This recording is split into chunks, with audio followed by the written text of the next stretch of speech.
Innal hamdalillah nahmaduhu wa nasta'inuhu wa nastaghfiruh wa na'udzu billahi min shururi anfusina wa min sayyiati a'malina may yahdihillahu fala mudilla lahu wa may yudlilhu fala hadiya lahu wa asyhadu an la ilaha illallah wahdahu la syarika lahu wa asyhadu anna Muhammadan abduhu wa rasuluh. Allahumma shalli wa sallim ala sayyidina Muhammadin wa ala alihi wa sahbihi ajma'in. Fa ya ibadallah, usikum wa nafsi bitaqwallah faqad fazal muttaqun. Wa qala Allah ta'ala fi kitabihil karim, a'udzu billahi minasy syaithanir rajim. Bismillahirrahmanirrahim. Ya ayyuhalladzina amanu ittaqullaha haqqa tuqatih wa la tamutunna illa wa antum muslimun. Ya ayuhan nasu taqu rabbakumul ladzi khalaqakum min nafsin wahidah wa khalaqa minha zawjaha wa basa minhuma rijalan katsiran wa nisaa wa taqullaha alladzi tasaaluna bihi wal arham innallaha kana 'alaikum raqiba. Ya ayyuhalladzina amanu taqullaha wa qulu qawlan sadida yuslih lakum a'malakum wa yaghfir lakum dhunubakum wa may yuti'illaha wa rasulahu faqad faza fawzan 'azima. Amma ba'd, fa inna asdaqal hadits kitabullah wa khairal hadi Muhammadin sallallahu alaihi wasallam wa syarrul umuri muhdatsatuha fa inna kulla muhdatsatin bid'ah wa kulla bid'atin dolalah wa kulla dolalatin finnar. Masyiral muslimin, hadirin sidang salat Jumat Masjid Al-Ikhlas yang mudah-mudahan senantiasa diberkahi dan dirahmati Allah Subhanahu wa taala. Mari kita bersyukur pada Allah Subhanahu wa taala, Rabbul Izzati wal Jalalah, yang telah mencurahkan rahmat dan nikmat kepada kita yang tiada terhingga setiap harinya. Sadarlah wahai saudaraku, bahwa setiap hari Allah Subhanahu wa taala mencurahkan kepada engkau rahmat dan nikmat yang tiada tara dan tiada terhingga andai engkau mahir melihatnya. Tanpa nikmat dari Allah tersebut, kita bukanlah siapa-siapa, tidak mempunyai apa-apa, dan tidak akan mampu apa-apa. Kita menjadi diri kita yang sekarang karena sudah puluhan tahun Allah telah memberikan nikmat yang tidak terhingga itu setiap harinya. Tanpa rahmat dan nikmat itu, kita bisa apa? Kita menjadi diri kita yang sekarang karena sudah puluhan tahun menikmati jantung, paru-paru, ginjal, darah, tulang, dan yang lainnya. Sudah puluhan tahun kita menggunakan mata, lisan kita, kaki dan tangan, anugerah dari Allah Subhanahu wa taala yang Maha Pengasih lagi Maha Penyayang. Tanpa semua itu, siapalah kita? Apa yang kita bisa lakukan? Apa yang bisa kita miliki? Tidak ada apa-apa. Sadarilah ini sesadar-sadarnya. Karena seorang hamba yang lupa atau dilupakan oleh iblis dan bala tentaranya akan nikmat-nikmat besar dan karunia Allah setiap hari, hamba ini akan sulit untuk taat dan patuh kepada Allah Subhanahu wa taala. Dan ketika dia sulit taat dan patuh kepada Allah, pasti yang dia lakukan adalah maksiat kepada Allah. Dan kalau itu yang terjadi, dirinya berada di ambang kebinasaan tiada tara. Dirinya berada di jurang kehancuran yang tiada terhingga. Murka Allah Subhanahu wa taala menanti, dan boleh jadi bukan hanya sekedar murka, namun juga murka yang disertai laknat dari Allah yang Maha Pengasih lagi Maha Penyayang. Kalau murka Allah Subhanahu wa taala sudah menanti dirinya, akan ada azab tiada tara yang siap untuk membakar dirinya di neraka. Allah Subhanahu wa taala berkata kepada surga, Engkau adalah rahmatku yang aku berikan kepada orang-orang yang kuinginkan dari hamba-hambaku. Dan Allah berkata kepada neraka, engkau adalah azabku yang denganmu aku mengazab orang-orang yang kuinginkan dari hamba-hambaku. Hadis riwayat Bukhari. Jangan sampai ketidakpatuhan dan kedurhakaan kita kepada Allah membuat nama kita tercatat di antara nama-nama penduduk neraka. Na'udzubillah, summa na'udzubillah min zalik. Sadarlah saudaraku, di antara tugas terberat kita di atas permukaan bumi adalah membentengi diri kita dari murka Allah, membentengi diri kita dari neraka Allah Subhanahu wa taala. Ini di antara tugas terberat kita di atas permukaan bumi ini. Tugas terberat bukanlah mencari nafkah, bukanlah mengejar jabatan, bukan juga membangun kekayaan, bukan. Itu adalah pekerjaan ringan. Tetapi pekerjaan terberat adalah membentengi diri kita dari murka ilahi, membentengi diri kita dari neraka Allah Subhanahu wa taala. Siapa di antara kita yang tidak beriman dengan adanya neraka? Semua kita yang berkumpul di masjid ini, yang hadir sholat Jumat ini, di khutbah ini pasti beriman dengan adanya neraka. Akan tetapi yang berhasil dilakukan iblis adalah menghilangkan rasa takut kita kepada neraka. Padahal Allah Subhanahu wa taala berfirman di dalam Al-Qur'an, "Dzalika yukhafifullahu bihi ibadah. Ya ibadi fattaqun." Ketika Allah selesai bicara neraka, Allah berkata, "Demikianlah Rabbmu ingin memberikan rasa takut kepada hamba-hambanya." Ya ibadi fattaqun, wahai hamba-hambaku, takutlah kepadaku, bertakwalah dengan takut kepadaku. Fala taqufuhum wa khafuni in kuntum mu'minin. Janganlah kalian takut kepada mereka, kepada siapapun. Janganlah kalian takut, tetapi takutlah kepadaku, kepada Allah Subhanahu wa taala, jika kamu benar-benar orang yang beriman. Quran surat Al-Imran. Rasa takut inilah yang hilang. Rasa takut inilah yang hilang di antara kita. Walau kita beriman dengan adanya neraka, sehingga kita hilang rasa takut, timbullah keberanian. Yang takut kepada harimau tidak akan mendekati harimau. Yang takut kepada singa tidak akan mendekati singa. Yang takut kepada hutan belantara tidak akan mau berada sendirian di hutan belantara.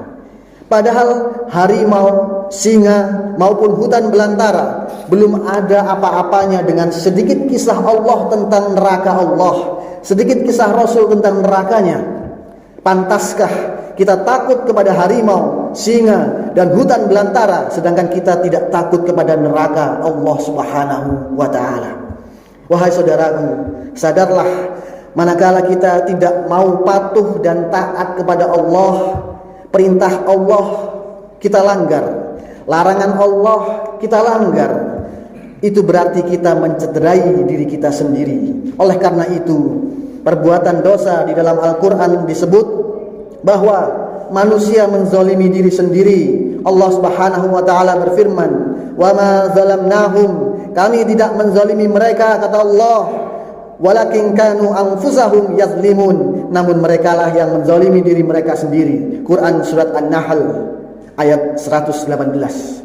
Memang belum tiba waktunya. Ya, belum tiba waktunya di mana kita akan dimintai pertanggungjawaban oleh Allah Subhanahu wa taala. Di mana kita mengakui siapa diri kita sebenarnya di hadapan Allah. Tapi yakinlah waktu itu pasti akan tiba. Yakinlah waktu hisab itu pasti akan tiba. Waktu itu pasti akan datang. Setiap dari kita akan dipanggil oleh Allah Subhanahu wa taala. Masing-masing seorang demi seorang dipanggil menghadap Allah, dimintai hisab, dimintai pertanggungjawaban terhadap apa yang telah kita lakukan di atas muka bumi ini.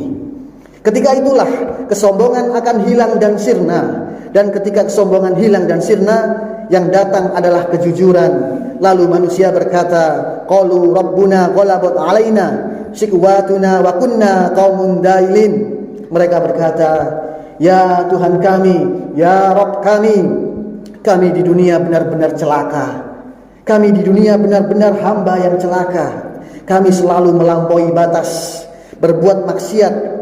Inna kunna dzalimin. Kami di dunia banyak berbuat zalim, wahai Rabb kami.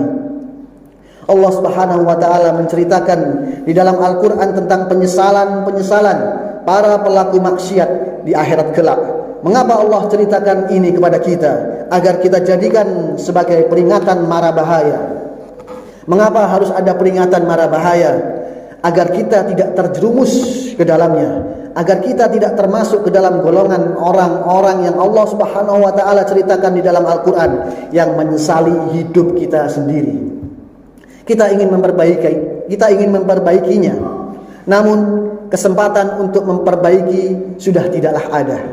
Siapapun yang sampai ke akhirat dan diminta pertanggungjawaban oleh Allah Subhanahu wa taala, ternyata lebih banyak maksiatnya daripada ibadahnya, lebih berat timbangan maksiatnya daripada timbangan ketaatannya, dan dia ingin merevisi amalannya, tidaklah ada kesempatan. Dan itu Allah sudah katakan di dalam Al-Qur'an, Rabbana absarna wa sami'na wa farji'na na'mal sholihan inna muqinun. Ya Tuhan kami telah melihat dan mendengar, maka kembalikanlah kami ke dunia. Kembalikanlah kami ke dunia, kami akan mengerjakan amal soleh. Sesungguhnya kami adalah orang-orang yang yakin. Quran surat As-Sajdah. Namun Allah Subhanahu wa taala katakan tidak ada kesempatan untuk kembali. Tidak ada kesempatan untuk kembali. Oleh karena itu, gunakanlah kesempatan ketika masih ada waktu untuk memperbaiki diri.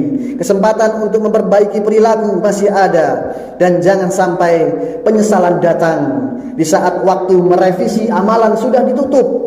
Merevisi amalan sudah ditutup, tidaklah ada lagi kesempatan. Kesempatan untuk memperbaiki amal sudah tidak lagi terbuka. Di dalamnya akan ada penyesalan tiada tara. Wahai saudaraku, para nabi dan para rasul semuanya diutus oleh Allah Subhanahu wa taala dengan dua tugas besar.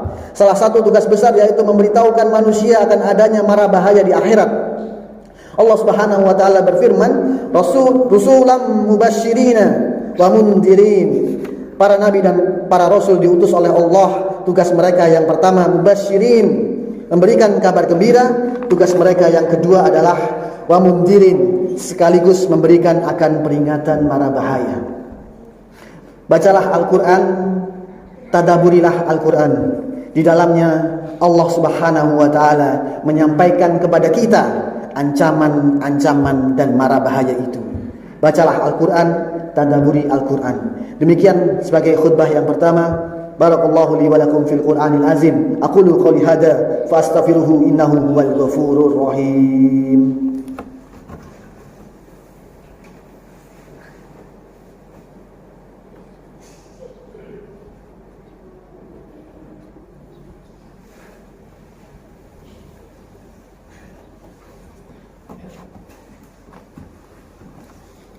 Alhamdulillahi wa kafa. Wassalatu wassalamu ala rasulil mustafa wa ala alihi wa sahbihi wa mawalah. Wa asyhadu an la ilaha illallah wahdahu la syarika lah wa asyhadu anna Muhammadan abduhu wa rasuluh. Ya ayyuhalladzina amanu ittaqullaha haqqa tuqatih wa la tamutunna illa wa antum muslimun. Masyiral muslimin, jamaah sidang Jumat yang dirahmati oleh Allah Subhanahu wa taala. Allah Subhanahu wa taala menurunkan Al-Qur'an, para nabi serta rasul untuk menyayangi dan merahmati kita. Allah Subhanahu wa taala berfirman, "Wa ma arsalnaka illa rahmatan lil alamin." Dan tiadalah kami mengutus kamu melainkan untuk menjadi rahmat bagi semesta alam. Dan kita adalah bagian dari alam itu. Maka Allah Subhanahu wa taala menurunkan agama. Kalau kita ikuti, maka kita akan dirahmati olehnya. Namun kalau kita berpaling dan tidak peduli dengan agama, Allah pun tidak akan peduli. Manusia akan diberikan ganjaran oleh Allah sesuai dengan amalannya, sesuai dengan amal solehnya. Di dalam sebuah hadis qudsi riwayat Imam Muslim dari Rasulullah sallallahu alaihi wasallam, bahwasanya Allah Subhanahu wa taala berfirman, "Ya ibadi, innama iya a'malukum uhsiha lakum summa uwafihum iyaha." Wahai hamba-hambaku, apa yang kalian dapatkan di akhirat ini semuanya benar-benar amal kalian. Uhsiha lakum, aku simpankan untuk kalian, aku catatkan untuk kalian, aku rekam semuanya, aku tuliskan semuanya untuk kalian. Summa huwa fikum iyaha, kemudian aku kembalikan lagi kepada kalian. Allah tidak pernah menzalimi seorang hambanya, menghukum dia tanpa kesalahan yang dia lakukan. Kalau ada yang diazab oleh Allah di akhirat, itu karena perbuatan dirinya sendiri, bukan karena Allah menzalimi dirinya. Maka di khutbah yang kedua ini, khatib ingin mengingatkan kepada diri sendiri dan kita semuanya yang hadir pada sidang Jumat di kesempatan hari yang berbahagia ini, jagalah diri kita dari neraka Allah, jagalah keluarga kita dari neraka Allah, bentengi diri kita dari neraka Allah, bentengi keluarga kita dari neraka Allah. Untuk salah satu tugas terberat hidup ini adalah untuk membentengi diri kita dari neraka Allah. Itu tugas kita hidup di permukaan bumi ini. Para nabi dan rasul sudah mengerjakan tugasnya dengan sempurna, mengingatkan hamba-hamba Allah Subhanahu wa taala dari mara bahaya di dalam akhirat, khususnya di neraka. Barang siapa yang patuh dan taat, maka dia akan beruntung. Barang siapa yang patuh dan taat kepada perintah Allah, maka dia akan beruntung. Dia akan selamat di dunia maupun di akhirat kelak. Dan barang siapa yang berpaling, maka dia akan menyesal. Peringatan khatib kepada diri sendiri, jangan sampai kita sesali diri kita di akhirat. Ingin menyesal, menyesalah di dunia. Ingin membenahi, benahilah di dunia. Ingin memperbaiki, perbaikilah di dunia. Sebelum datang akhirat yang mana tidak ada kesempatan lagi untuk merevisi amalan. Tidak ada kesempatan lagi untuk merevisi amalan. Kita berharap semoga Allah memberikan kita kemudahan untuk banyak-banyak beramal soleh ketika hidup di dunia. Dan semoga Allah menganugerahkan kepada kita husnul khatimah. Semoga apa yang saya sampaikan ini bermanfaat bagi khatib, diri saya sendiri dan antum sekalian. Innallaha wa malaikatahu yusholluna 'alan nabi ya ayyuhalladzina amanu shallu 'alaihi wa sallimu taslima. Allahumma shalli 'ala Muhammad wa 'ala ali Muhammad kama shallaita 'ala Ibrahim wa 'ala ali Ibrahim innaka Hamidum Majid. Wa barik 'ala Muhammad wa 'ala ali Muhammad kama barakta 'ala Ibrahim wa 'ala ali Ibrahim innaka Hamidum Majid. Allahumma ighfir lil muslimina wal muslimat والمؤمنين والمؤمنات الأحياء منهم والأموات إنك سميع قريب مجيب الدعوات يا قاضي الحاجات ربنا لا تزغ قلوبنا بعد إذ هديتنا وهب لنا من لدنك رحمة إنك أنت الوهاب اللهم إني أسألك الهدى والتقى والعفاف والغنى ربنا اغفر لنا ولإخواننا الذين سبقونا بالإيمان ولا تجعل في قلوبنا إنا للذين كفروا ربنا إنك رؤوف رحيم ربنا تقبل منا إنك أنت السميع العليم وتب علينا إنك أنت التواب الرحيم ربنا ظلمنا أنفسنا وإن لم تغفر لنا وترحمنا لنكونن من الخاسرين ربنا هب لنا من أزواجنا وذريتنا قرة أعين واجعلنا للمتقين إماما ربنا اغفر لي ولوالدي وللمؤمنين يوم يقوم الحساب ربنا آتنا في الدنيا حسنة وفي الآخرة حسنة وقنا عذاب النار وصلى الله على نبينا محمد وعلى آله وصحبه وسلم وآخر دعوانا أن الحمد لله رب العالمين أقيموا الصلاة